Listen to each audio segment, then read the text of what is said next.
एक गांव में नैना नाम की लड़की अपने पिता संतोष और सौतेली माँ शांति के साथ रहती थी। कुछ वर्ष पहले नैना की माँ की मृत्यु हो गई थी। उसके बाद नैना के पिता संतोष ने शांति से दूसरी शादी की। शांति एक बहुत ही दुष्ट किस्म की औरत थी। शांति ने शादी के बाद कुछ दिन तक नैना के साथ अच्छा बर्ताव किया। उसके बाद समय के साथ शांति ने अपना रंग दिखा दिया और वह नैना पर बहुत अत्याचार करने लगी। वह नैना से दिन भर घर का सारा काम कराती और खाने के लिए भी बचा हुआ बासी खाना देती। ये सब से संतोष भी परेशान था, पर वह कुछ नहीं कर पाता क्योंकि शांति उसे घर छोड़कर जाने की धमकी देती। इसलिए संतोष चुप ही रहता। संतोष का एक कपड़ा का दुकान था।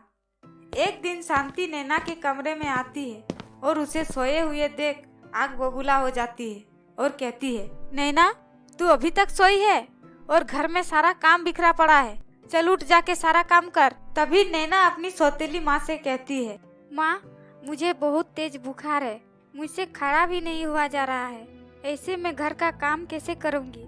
आप किसी डॉक्टर को बुला दीजिए ना। अरे बारे महारानी, अब डॉक्टर भी बुला दूं? कोई डॉक्टर नहीं आएगा, चल घर का काम कर, नहीं तो निकल जा मेरे घर से। नैना से ये सब और नहीं सहा जा रहा था। वह इस घर में शांति के जुल्मों से परेशान हो गई थी। फिर नैना बुखार के हालत में ही घर छोड़ के चली गई। वह जाते समय अपने पिता से घर छोड़ने की बात कहने के लिए उनके दुकान पर गई। पिताजी, मैं और इस घर में नहीं रह सकती, मैं माँ के अत्याचारों को और नहीं सह सकती, इसलिए मैं ये घर छोड़ के जा रही हूँ। तभी नैना के पिताजी नैना से कहते हैं, बेटी, मैं तो शांति के आगे कुछ नहीं कर पा रहा हूँ, इसलिए तुम्हारा घर से जाना ही ठीक होगा। हमारे बगल के गांव में तुम्हारी एक मौसी रहती है, तुम उसी के पास चली जाओ। और हाँ, मेरे पास ये 4 लड्डू है, इसे ले लो और रास्ते में भूख लगे तो इसे खा लेना। इसके बाद नैना वहाँ से चली जाती है।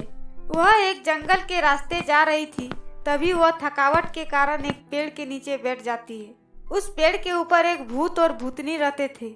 नैना वहाँ बैठी थी, तभी उसे भूख लग जाती है और वह कहती है, चलते चलते थक गई, अब भूख भी लग गई है। पिताजी ने 4 लड्डू दिए थे, 2 तो पहले ही खा ली हूँ और 2 बचे हैं, इसे भी खा के अपना पेट भर लेती हूँ। तभी पेड़ में बैठे भूत सोचता है और भूतनी से कहता है, अरे ये तो हमें ही खाने की बात कर रही है। तभी भूतनी घबराए हुए पेड़ के नीचे नैना के पास आती है और कहती है, हमें मत खाओ, मैं तुम्हें एक जादुई लहंगा दूंगी, तुम इससे अपनी सारी इच्छा पूरी कर सकती हो। भूतनी को देख नैना डर जाती है। फिर वह हिम्मत जुटाकर कहती है, ठीक है, मैं तुम्हें नहीं खाऊंगी। उसके बाद भूतनी नैना को एक जादुई लहंगा देती है। फिर नैना सोचती है, अब मैं घर ही चली जाती हूँ, माँ इस जादुई लहंगे को देखकर बहुत खुश होगी। फिर नैना उस जादुई लहंगे को लेकर घर आती है और उस लहंगे के बारे में अपनी माँ को बताती है। शांति उस लहंगे को देखकर उसके लालच में नैना को घर में रख लेती है।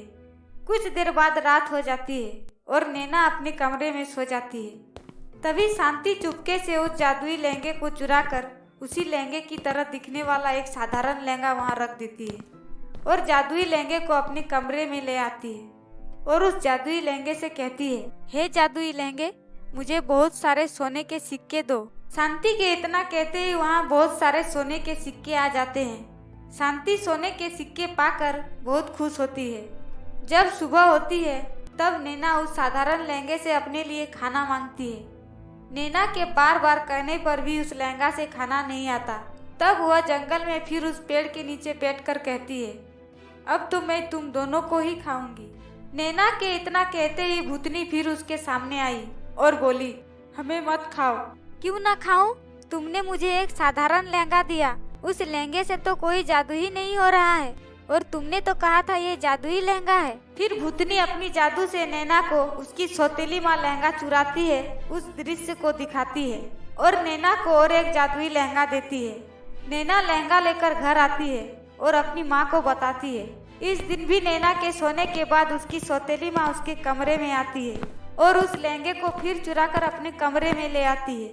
उस लहंगे से सोने के सिक्के मांगती है। शांति के इतना कहते ही उस जादुई लहंगे से एक छड़ी निकल आती है और शांति को मारने लगती है।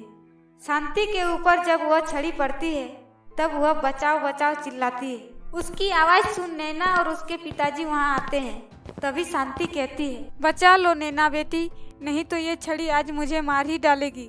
मुझे माफ कर दो बेटी, आगे से मैं कभी तुम्हें तंग नहीं करूँगी। मुझे बचा लो बेटी। इसके बाद वह छड़ी गायब हो जाती है।